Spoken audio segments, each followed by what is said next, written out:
Hayır, hayır.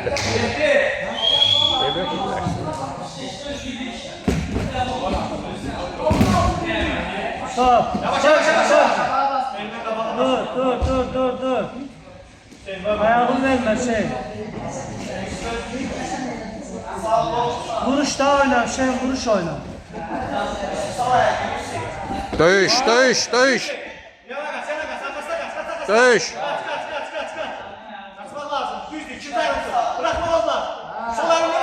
Axıracan. Axıracan get, axıracan. Bir daha vuş fidele, Bir daha vuş fidele orada.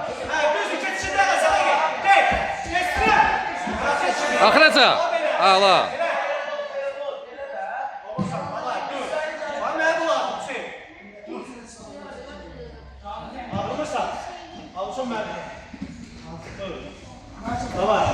Dikkatli ol, ayağı verme.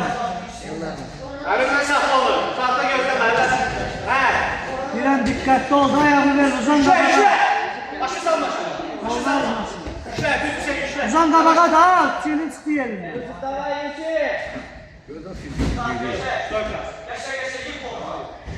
Çetin vaziyet oldu ben kalama durumunu.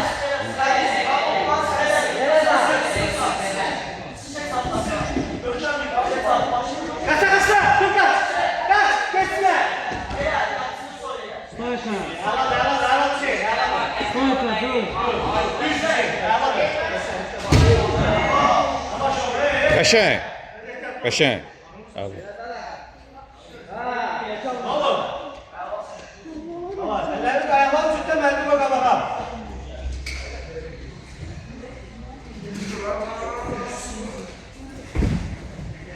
Verme olmaz ha.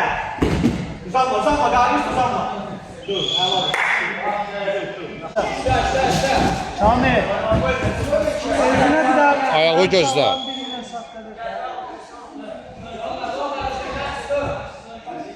Elbi. ne olmaz elbise. Düz, ha. Murat da. Kalma, kalmış da kalma. Qoyma da geçsin. Kalbi gözde ya.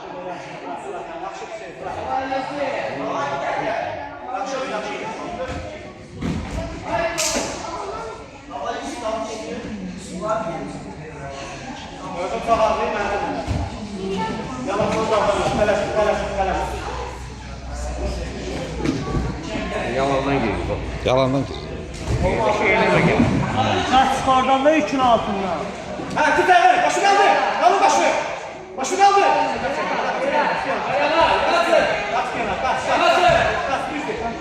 Uzanma, ha, sen gel hele.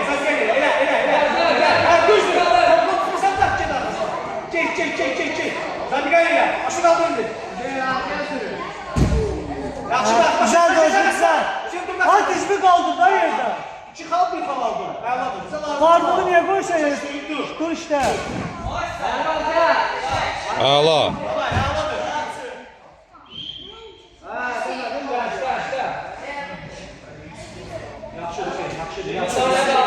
Ayağı vermə. Ömer. Ayşe Ömer. Ben düzde koyma. Benim çiğnimi Biraz koyma. önce Türk turnike elini gıtsan elin orada. Ha, düz var ya. Ürəklə güləşkinə. Ha, tut topu.